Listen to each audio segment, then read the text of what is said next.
ஆண்டவருடைய ஆவி என்மேல் உள்ளது, ஏனெனில் அவர் எனக்கு அருள் பொழிவு செய்துள்ளார். ஏழைகளுக்கு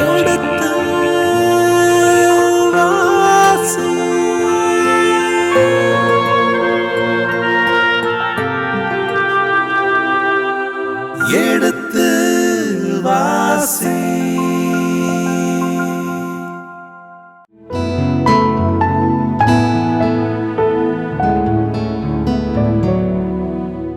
இனிய இதயங்களே, எடுத்து வாசி நிகழ்ச்சியில் குறிப்பேட்டின் முதல் புத்தகத்தினுடான விவிலிய இறை வசனங்களுக்கு செவிமடுத்துக் கொண்டிருக்கின்றோம். கடந்த பகுதியின் தொடர்ச்சியை இன்று தொடங்குவோம். வாருங்கள் நிகழ்ச்சிக்குள் சொல்வோம். உங்கள் சார்பாக தந்தை அவர்களுக்கு வணக்கம் சொல்லி நிகழ்ச்சியை தொடங்குவோம். வணக்கம். வணக்கம்.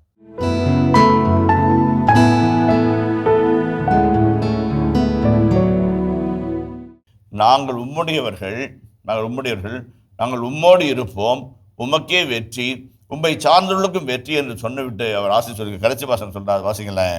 ஏனெனில் கடவுள் உமக்கு துணை நிற்கிறார். ஆமா, இப்ப நாங்க உங்களோட சேர்ந்து நிற்கிறதுக்கு காரணம் நாங்கள் இல்லை, நீ இல்லை, உன்னோட இருக்கிற கடவுள் உனக்கு துணை நிற்கிறார். ஆகவே நாங்களும் உனக்கு துணை நிற்கிறோம். ஏனென்றால் நீ வெற்றி பெறுவாய், அது நிச்சயமாக தெரிகிறது என்பது மிக அழகான உண்மை. அதான் தேரையும் குதிரையும் நீ போருக்கு பயிற்சிக்கு பழகு, ஆனால் வெற்றியோ ஆண்டவரால் தான் வரும் என்று வேத வசனம் சொல்லுகிறது. வெற்றியோ ஆண்டவரால் தான் வரும். இவர்கள் அழகாக இந்த பெஞ்சமின் குலத்தார் சொல்லுகின்ற அழகான செய்தி, மிக அழகான செய்தி அதுதான். ஆண்டவர் உங்களுக்கு துணை நிற்கிறார், அதனால் நீங்கள் வெற்றி பெறுவீர்கள், அந்த வெற்றியிலே எங்களுக்கு பங்கு உண்டு என்று அவர்கள் பங்கேற்கிறார்கள்.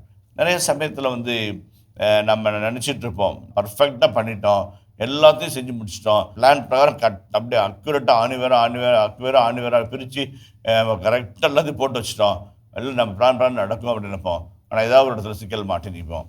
ஏன்? ஆணுடைய துணை இருக்காது. ஆணுடைய துணை இருப்பது மிக மிக அவசியம். மிக மிக அவசியம். டொன் போஸ்கோ அவர்கள் வாழ்க்கையில் நகர்ந்த நிகழ்ச்சி ஒன்றை மனதாக நினைத்து பார்க்கிறேன். அவர் போய் ஜெயிலர்கிட்ட கேட்குறாரு, நான் இந்த சிறைச்சாலை கைதிகளை ஒரு நாளைக்கு உல்லாசமாக வெளியே சென்று விட்டு வரட்டுமா என்று கேட்கிறார். அப்போ சொல்கிறாரு, 950 பேர் இருக்கிறாங்க, வெளியே கூட்டு போயிட்டு உள்ளே எப்படி கூப்பிட்டு வருவேன், ஒருத்தன் காணாமல் போனாக்க ரொம்ப தலை உருளும் என்று சொன்னார்கள். ஐயா, நான் எழுதி தருகிறேன், இவர்கள் ஒருவர் கூட காணாமல் போக மாட்டார்கள், ஒருவர் கூட ஓடி போக மாட்டார்கள் என்று சொன்னார்.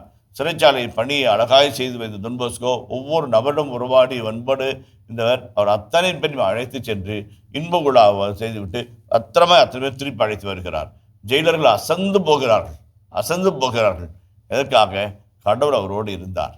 அவ்வளோ அழகான திட்டத்தை தெளிவான முறையிலே இது இப்படி என்றெல்லாம் திட்டம் போட்டு குற்றவாளிகளை, கன்விக்டட் கிரிமினல்ஸை வெளியே கூட்டிகிட்டு போயிட்டு பத்திரம் கூட்டிகிட்டு வர்றார். ஏன்? கடவுள் அவரோடு இருந்தார். அதுதான் ரொம்ப முக்கியமாக சொல்ல வேண்டும். நெப்போலியன் பிரான்ஸ் நாட்டு மன்னனாக விட்டபோது இங்கிலாந்து நாட்டிலே சொன்னார்களாம், அடுத்த 20 வருடங்களுக்கு ஐரோப்பிய வரைபடத்தை மூடி வையுங்கள், நெப்போலியன் மன்னனாகிவிட்டான் என்று சொன்னார்களாம். ஏனென்றால் அவன் தான் ஆட்சி செலுத்த போகிறான், அவன் வைத்துதான் சட்டமாக இருக்கும், அவன் வைத்ததுதான் நியாயமாக இருக்கும், அவன் செல்வதுதான் இறுதி சொல்லாக இருக்கும், வரைபடத்தை மூடி வையுங்கள் என்று இங்கிலாந்து நாட்டிலே சொல்லப்பட்டதாம். ஆனால் அப்பேற்பட்ட நெப்போலியன் கடுமையான குளிர் காலத்தின் பொழுது யார் பேச்சையும் கேட்காமல், அறிவுரையை கேட்காமல் ரஷ்யா மீது படையெடுத்தான். ஆயிரக்கணக்கான படை வீரர்கள் குளிர் தாங்காமல் சுருண்டு விழுந்து செத்து போனார்கள். தோல்வி, அவமானம், வெட்கம் இவரெல்லாம் தாண்டி கீழே வந்தான். இதே போல நெல்சன் ட்ரபால்கர் என்ற இடத்திலே கப்பற்படை தோற்கடிக்கப்பட்டு எலினா தேவிக்கு சிறையிடப்பட்டான். இதெல்லாம் இன்வின்சிபிள் பீப்புள், தோற்கடிக்கவே பட முடியாத மக்கள் என்று சரித்திரத்தில் இடம்பெற்ற மனிதர்கள் இன்று அங்கே மறைந்து போனார்கள். ஏன்? அவர்கள் ஆணுடைய துணை இல்லாமல் போய்விட்டது. அதான் பல சமயங்களில் நாம் வெற்றி பெறுவது உண்மைதான். நம்முடைய கடின உழைப்பு, சுழல் வெள்ளன், சோர் வெள்ளன், முயற்சி திருவினையாக்கும் என்றெல்லாம் வள்ளுவர் அழகாய் சொல்லுகிறார். ஆனாலும் கூட கடவுளுடைய துணை இல்லை என்றால் ஒன்றும் நடக்காது. அதுதான் தாவீதுடைய அந்த பாடலிலே, புகழ் பாடலிலே மிக இறுதியான வசனமாக, ஆண்டவர் உமக்கு துணை நிற்கிறார், ஆகவே நீர் வெற்றி பெறுவீர் என்று அந்த வெற்றியை ஆண்டவருக்கு சொந்தமாக்கிறார்கள். இதுவும் ஒரு அருமையான செய்தியாக அமைகிறது. அதே போல 1 குறிப்பேடு 12ஆம் அதிகாரம் 38ஆம் வசனத்திலிருந்து வருகிற செய்திகளிலே மிக அழகான ஒரு செய்தி நமக்கு காத்திருக்கிறது. போர்க்களம் ஏந்திய படை வீரர்கள் எப்ரோனுக்கு வருகிறார்கள். அவருடைய உறவினர்கள் எல்லாம் அவரோடு சேர்ந்து கொண்டார்கள். 40ஆம் வசனத்தை வாசிப்போமே. இசக்கார், செபுலோன், நப்தலி நிலப்பகுதிகளில் அவர்களுக்கு அருகே இருந்தவர்கள் கழுதைகள், ஒட்டகங்கள், கோவேறு கழுதைகள், மாடுகள் ஆகியவற்றின் மீது ஏராளமான அப்பங்கள், உணவுக்கான மாவு, அத்திப்பழ அடைகள், திராட்சைப்பழ அடைகள், திராட்சை ரசம், எண்ணெய் ஆகியவற்றையும் ஆடு மாடுகளையும் கொண்டு வந்தார்கள். இஸ்ரவேல் மகிழ்ச்சியில் திளைத்தது. இஸ்ரவேல் மகிழ்ச்சியில் திளைத்தது. இந்த தாவீதினுடைய பட்டமளிப்பு விழாவை ஆசிரியர் வெகு மறைமுகமாக அரசன், அரசாட்சி என்றெல்லாம் உயர்த்தி காட்டாமல், அரசனே இல்லாத ஒரு காலகட்டத்தில் வாழ்ந்து கொண்டிருக்கிற இஸ்ரவேல் மக்களுடைய வாழ்வை நினைத்து பார்த்து இந்த இடத்தில் அழகாய் சொல்லுகிறார். பெரும் படையை போல் அணிவகுத்து வந்தார்கள். அவருடைய சொந்தக்காரர்லாம் ஒன்றா சேர்ந்துட்டாங்க. ஆனால் சுற்றி இருக்கிற எல்லாரும் சேர்ந்து அந்த அத்திப்பழ அடைகள், திராட்சைப்பழ அடைகள், அத்திப்பழங்கள், திராட்சை பழங்கள் இவர்களெல்லாம் கொடுத்து மகிழ்ச்சியிலே திளைக்க வைத்தார்கள். மகிழ்ச்சி திளைத்தவர்கள் இஸ்ராயேல் மகிழ்ச்சியில் திளைத்தது என்று ஒரு வார்த்தை வருகிறது. இஸ்ராயேல் மகிழ்ச்சியில் திளைத்தது என்ற வார்த்தை வருகிறது. இப்படிப்பட்ட வார்த்தைகள் இந்த 1 குறிப்பேட்டிலே மிக அரிதாகத்தான் வருகிறது. மகிழ்ச்சியில் திளைத்து போன ஒரு எல்லாரும் மகிழ்ச்சி உண்டு குடித்து மகிழ்ச்சி இருந்து உறவாடி கை குலுக்கி ஆரத்தழுவி மகிழ்ச்சியிலே திளைக்கிறார்கள். என்றால் நமக்கென்று ஒரு மன்னன் வந்தான், நமக்கென்று ஒரு நாடு கிடைத்து விட்டது, நமக்கென்று ஆள்வதற்கென்று ஒரு அரசாட்சி கிடைக்கிறது, நமக்கென்று போராட ஒரு படைக்கலன் புறப்பட்டு விட்டது என்று அவர்களுக்குள்ளாக ஒரு ஆனந்தம், மகிழ்ச்சி, பேரானந்தம், ஒரு புதிய வசந்தம் வந்துவிட்டது, ஒரு புதிய வசந்த வாசலை திறந்து ஆண்டவர் வைத்தார் என்று நினைத்து மகிழ்ச்சியில் திளைத்தார்கள் என்றார். இப்போ ரொம்ப அழகான வசனம். சிறிய இறைவாக்கினருடைய புத்தகங்களிலே ஒரு அழகான வசனம் வரும். ஆண்டவரில் மகிழ்ந்திருப்பதே உன் வலிமையாய் இருக்கட்டும் என்று சொல்லப்படுகிறது. ஆண்டவரில் மகிழ்ச்சியாக இருக்கிறது உன் வலிமை. What is your power? What is your strength? To rejoice in the Lord is your strength. ரொம்ப அழகான வசனம், ரொம்ப அழகான வசனம். இப்போ தாவீதினுடைய நிகழ்வுகளும் கூட மகிழ்ச்சியில் திளைத்திருக்கிறார்கள். எதனால்? ஆண்டுடைய வலிமையை கண்டு, ஆண்டுடைய ஆற்றலை கண்டு, ஆண்டுடைய சக்தியை கண்டு அவர்கள் மகிழ்ச்சியில் திளைத்திருப்பார்கள். அதுதான் அவருடைய பலம், அதுதான் அவருடைய மகிழ்ச்சி, அது ரொம்ப ரொம்ப முக்கியமான ஒரு செய்தி. இதில் ஒரு 3 செய்திகளை சொல்கிறேன் நான். இன்றைக்கி மகிழ்ச்சியாக இருக்கணும்னு எல்லாருமே ஆசைப்பட்றாங்க. யாருமே சோகமாக இருக்கக்கூடாது, அது உருன்னு உட்காந்து இருக்கக்கூடாது, குருன்னு தனிச்சு போய் இருக்கக்கூடாதுன்னு சொல்லிட்டு எல்லாரும் அப்படி தனியாக இருக்கிறவங்க கூட மொபைலை நோண்டிக்கிட்டு ஃபேஸ்புக்கை பார்த்துக்கிட்டு ஏதாவது ஒரு ஜோக்கை பார்த்து கச்சிட்டு இருப்போம். அப்படி அது மாதிரி அந்த மாதிரி ஏதாவது அப்படிப்பட்ட ஒரு மகிழ்ச்சியான இந்த சூழலில் நம்முடைய மகிழ்ச்சி உண்மையான உள்ளார்ந்த மகிழ்ச்சியா அல்லது சூப்பர்ஃபிஷியலான வெளியார்ந்த மகிழ்ச்சியா என்பதை நம்ம உணர்ந்து கொள்ள வேண்டும். Interior Joy R exterior Joy. அதுதான் அடுத்த பெரும்போக்கா. அப்படி போகிற பக்கம் பெரும்போக்கா நல்லா சாப்பிட்டோம், நல்லா குடித்தோம், நல்லா வாந்தி எடுத்தோம், இந்த மாதிரி வர மகிழ்ச்சியா சூப்பர்ஃபிஷியல் ஜாய். அது இன்றைக்கி இருக்கும், இன்னைக்கு சாயங்காலம் இருக்கும், நாளை காலையில் தலைவலியோடு போயிடும் இல்லைங்களா? அது இல்லை. மாறாக உண்மையான மகிழ்ச்சி, நிறைவான மகிழ்ச்சி, உள்ளார்ந்த மகிழ்ச்சி, அதுதான் ரொம்ப ரொம்ப முக்கியம். அந்த அந்த அந்த மகிழ்ச்சியை நம்ம கண்டுகொள்ள நம்ம அழைக்கப்பட்டுக்கிறோம். ஒன்று முதலாவது. இரண்டாவது மகிழ்ச்சியாக இருப்பது என்பது it's a choice. It's a choice. மகிழ்ச்சியாக இருப்பது என்பது சாய்ஸு. நாம் தான் முடிவு பண்ணிக்கணும். நான் நாள் ஃபுல்லாக சிரிச்சுக்கிட்டே இருப்பேன், நாள் ஃபுல்லாக சிரிச்ச பக்கத்தோடு இருப்பேன். யாராவது எரிச்சல் மூட்டினாங்கன்னா கூட அன்பாக பதில் சொல்லுவேன். யாராவது நம்மளை எள்ளி நகையாடினா கூட நான் நொந்து போக மாட்டேன். நம்ம திரும்ப திரும்ப சொல்லி அந்த சைக்காலஜிக்கலாக அந்த வாய்ப்பாட்டை சொல்லி நம்ம அந்த மகிழ்ச்சியை நம்ம தக்க வைத்து கொள்ள வேண்டும். தக்க வைத்து கொள்ள வேண்டும் அந்த மகிழ்ச்சி. அது ரொம்ப ரொம்ப முக்கியம்.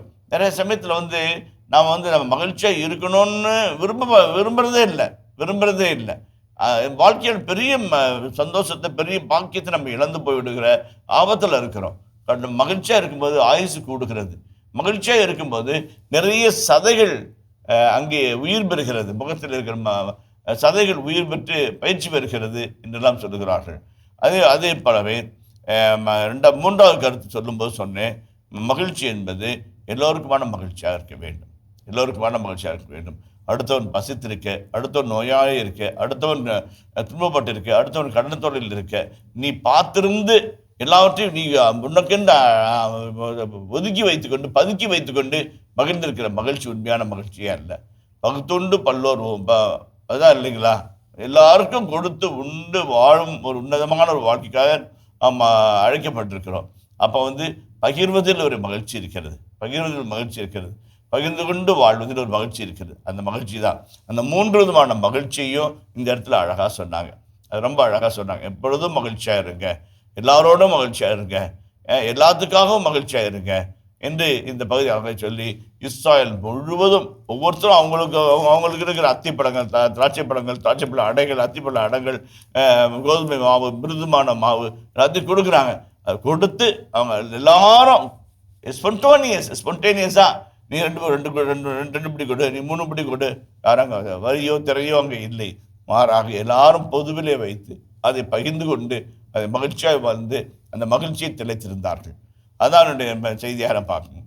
இந்த மகிழ்ச்சியை திளைத்திருக்கிற ஒரு நிகழ்வை நம்ம பார்க்குறோம். அதான் ஒரு சின்ன நிகழ்ச்சி ஒன்று சொல்ல ஆசைப்படுறேன்.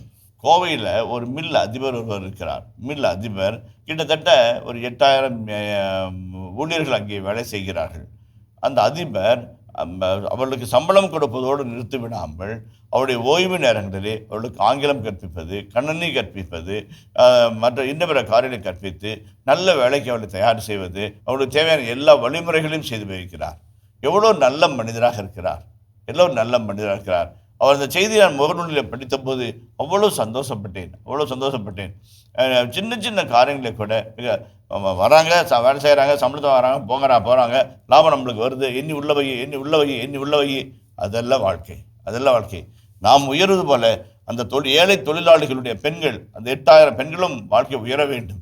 தையல் கற்றுக்கிட்டோம், மிஷின் கற்றுக்கிட்டோம், டைப்ரைட்டர் கற்றுக்கிட்டோம், எக்ஸல் கற்றுக்கிட்டோம், டேலி கற்றுக்கிட்டோம், ஏதாவது ஒன்று கற்றுக்கிட்டோம், வாழ்க்கையில் முன்னேறிட்டோம், ஆங்கிலம் கற்றுக்கொள்ளட்டும், வாழ்க்கையில் முன்னேறட்டும் என்று எண்ணுகிற ஒரு நல்ல மனப்பக்குவம் இருக்குது. அதுதாங்க உண்மையான மகிழ்ச்சி. அந்த உண்மையான மகிழ்ச்சி தான் பகிர்ந்து கொள்ளும் மகிழ்ச்சி, எல்லோருக்குமான மகிழ்ச்சி, எல்லோருடனுமான மகிழ்ச்சி. அந்த மகிழ்ச்சியை தான் பைபிள் அடிக்கடி திரும்ப சொல்லுது. இஸ்ராயல் மகிழ்ச்சியில் திளைத்திருந்தது என்று சொன்னது. அந்த ஒரு நிகழ்ச்சியை விவரித்து பார்க்கும்போது இந்த எண்ணங்கள் எல்லாம் மனதிற்குள்ளாக வருகிறது. நிறைவு செய்கிறோம்.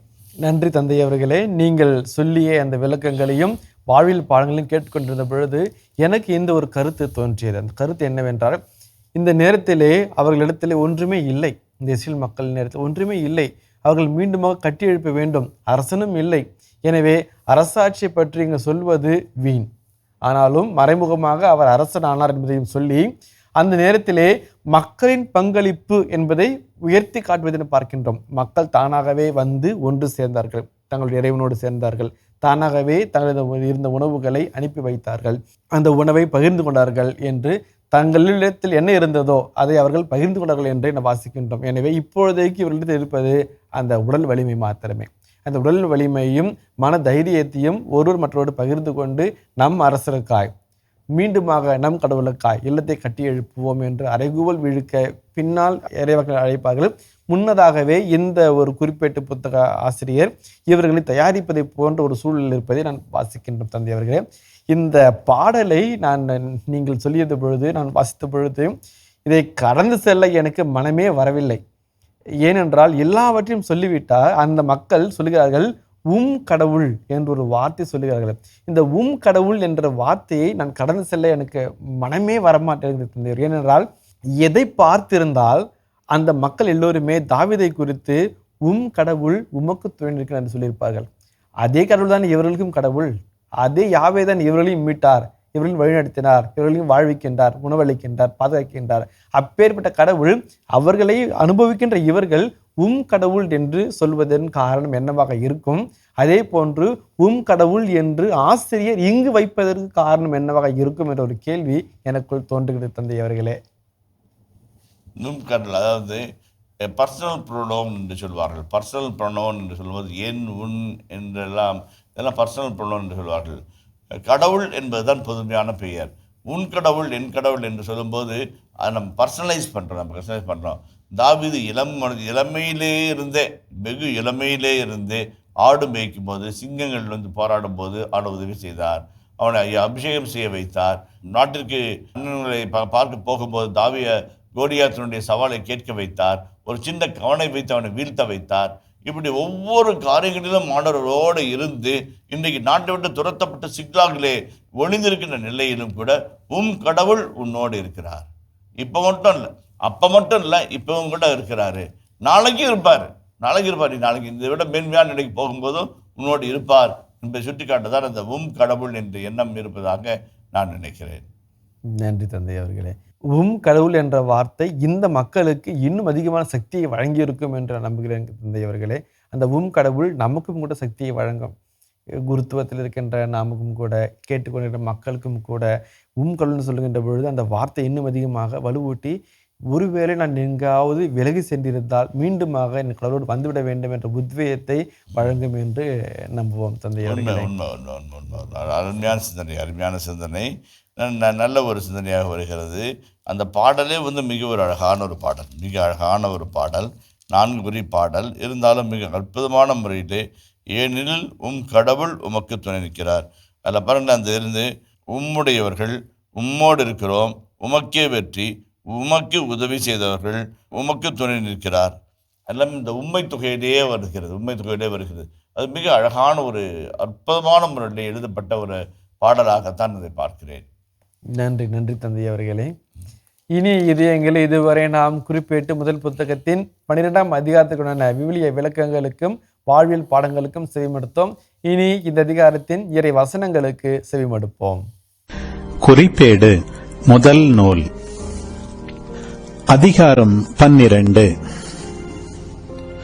தாவீது கீசின் புதல்வர் சவுலிடமிருந்து தப்பி தலைமறைவாய் சிக்லாகு என்னும் இடத்தில் தங்கியிருக்கையில் அவரிடம் வந்தவர்கள் இவர்களே. அவர்கள் போரில் தோள் கொடுத்த ஆற்றல் மிகு படை வீரர். அவர்கள் வில் வீரர், கவண்கல் எறிதற்கும் வில்லினால் அம்பு எய்தற்கும் வலக்கை இடக்கை பழக்கமானவர்களாயும் இருந்தனர். அவர்கள் பென்யமீன் குலத்தவரான சவுலின் குடும்பத்தவர்கள். அவர்களுள் முதன்மையானவரான அகியேசர், யோவாசு இருவரும் கிபையாவை சார்ந்த செமாயாவின் புதல்வர்கள். அஸ்மவேத்தின் புதல்வர்களான எசியேல், பெலலேற்று, பெராக்கா, அனதோத்தியரான எகு. 30 ஆற்றல் மிக்கவரும் 30 தலைவருமான கிபையோனியர் இஸ்மாயா, எரேமியா, யகசியேல், யோகனான், கெதேராவியரான யோசபாத்து, எலூசாய், எரிமோத்து, பெயேலியா, செமாரியா, அருப்பியரான செபத்தியா, எல்கானா, எஸ்யா, அசரியேல், யோவேசர், கோராகியரான யாசோபேயாம், கெதோரியரான எரோகாமின் புதல்வர்கள் யோவேலா, செப்தியா. பேராற்றலும் படைத்திறனும் கேடையும் ஈட்டி கையாள்வதில் தேர்ச்சியும் சிங்கத்தின் முகமும் மலைவாழ் கலைமானின் வேகமும் உடைய காத்தியர் சிலர் பாலை நில அரணில் இருந்த தாவீதிடம் வந்து சேர்ந்து கொண்டார்கள். அவர்கள் யாரெனில், தலைவரான ஏட்சேர், 2வது ஒபதியா, 3வது எலியாபு, 4வது மிஸ்மன்னா, 5வது எரேமியா, 6வது அத்தாய், 7வது எலியேல், 8வது யோகனான், 9வது எல்சாபாது, 10வது எரேமியா, 11வது மக்பன்னாய். இவர்களே காத்தின் புதல்வர்களான படைத்தலைவர்கள். இவர்களில் சிறியவர் 100 பேருக்கும் பெரியவர் 1000 பேருக்கும் சமம். யோர்தான் நதி கரை புரண்டு ஓடும் முதல் மாதத்தில் அதை கடந்து பள்ளத்தாக்குகளில் வாழ்ந்து வந்த யாவரையும் கிழக்கேயும் மேற்கேயும் துரத்தி அடித்தவர்கள் இவர்களே. பென்யமீன் யூதா புதல்வர்களில் சிலர் அரணில் இருந்த தாவீதிடம் வந்தனர்.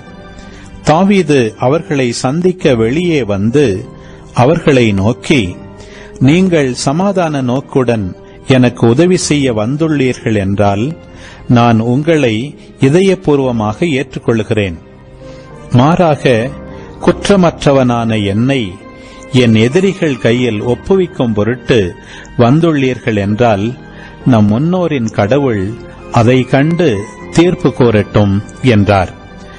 அப்போது 30 தலைவராகிய அமாசாயை ஆவி ஆட்கொள்ளவே அவர், தாவீதே, நாங்கள் உம்முடையவர்கள், ஈசாயின் மகனே, நாங்கள் உம்மோடிருப்போம், வெற்றி உமக்கே வெற்றி, உமக்கு உதவி செய்வோருக்கும் வெற்றி, ஏனெனில் உம் கடவுள் உமக்கு துணை நிற்கிறார் என்றார்.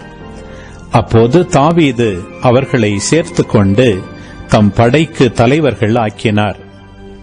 தாவீது பெலிஸ்தியரோடு சேர்ந்து சவுலுக்கு எதிராக போரிடச் செல்கையில் மனாசேயருள் சிலர் அவரோடு சேர்ந்து கொண்டனர். பெலிஸ்திய தலைவர்கள் தங்களுக்குள் ஆலோசனை செய்து, தாவீது தன் தலைவன் சவுலோடு சேர்ந்து கொண்டால் நம் தலை உருளும் என்று சொல்லி அவர் உதவி பெறாமல் அவரை அனுப்பிவிட்டார்கள். தாவீது சீக்லாகுக்கு திரும்பி வந்தபோது மனாசேயருள் 1000 தலைவர்களான யோசபாத்து, எதியவேல், மிக்கேல், யோசபாத்து, எலிகு, சில்தாய் ஆகியோர் மனாசேயை விட்டு அவரோடு சேர்ந்து கொண்டனர். அங்கே வந்த கொள்ளைக்காரரை முறியடிக்க இவர்கள் தாவீதுக்கு துணை நின்றனர். ஏனெனில் இவர்கள் அனைவரும் வலிமை மிகு வீரர்கள், ஆற்றல் மிக்க படைத்தலைவர்கள்.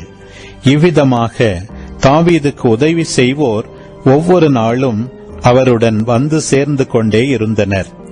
எனவே அவர்கள் கடவுளின் படை என பெரும்படை ஆயினர்.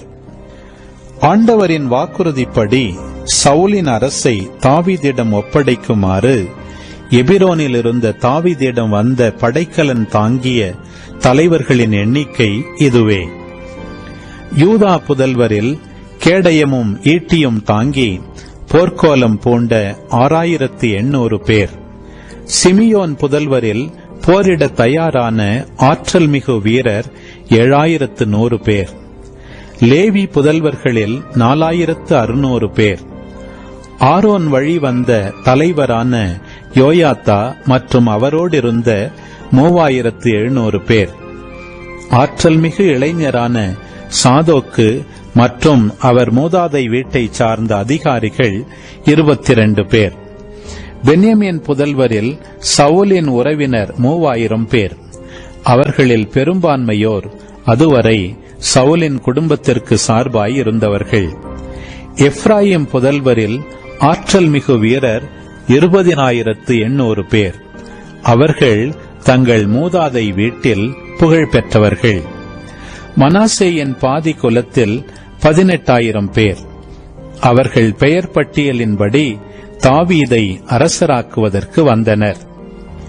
இசக்கார் புதல்வரில் இஸ்ரவேலர் செய்ய வேண்டியது இன்னதென்று குறித்த காலத்தில் அறிவுரை வழங்கி வந்த நுண்ணறிவுடைய 200 தலைவர்கள் மற்றும் இவர்கள் ஆணைக்கு கட்டுப்பட்டிருந்த இவர்களின் எல்லா உறவினர். செபுலோன் புதல்வரில் அனைத்து போர்க்கலன்களுடன் ஒரே மனத்தோராய் போருக்கு தயார் நிலையில் அணிவகுத்து நின்ற வீரர் 50000 பேர்.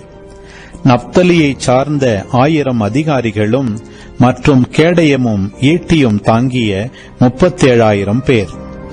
தானை சார்ந்த போருக்கு அணிவகுத்து நின்ற 28600 பேர். ஆசேரை சார்ந்த போருக்கு தயார் நிலையில் அணிவகுத்து நின்ற 40000 பேர். யோர்தானுக்கு அப்பால் ரூபன், காத்து, மனாசேயின் பாதிக்குலம் இவற்றை சார்ந்த அனைத்து போர்க்கோலம் பூண்ட 1,20,000 பேர். இந்த போர் வீரர் அனைவரும் போர்க்கள அணிவகுப்பில் தாவீதை இஸ்ரேல் அனைத்துக்கும் அரசராக ஏற்படுத்துமாறு உறுதி பூண்டவராய் எபிரோனுக்கு வந்தனர். மேலும் எஞ்சியிருந்த இஸ்ரேல் மக்கள் அனைவரும் ஒரே மனதாய் தாவீதையே அரசராக்க விரும்பினர். அவர்கள் அங்கே தாவீதோடு உண்டு குடித்து 3 நாள் தங்கினார்கள். அவர்கள் உறவினர் அவர்களுக்காக எல்லாவற்றையும் தயார் செய்திருந்தனர்.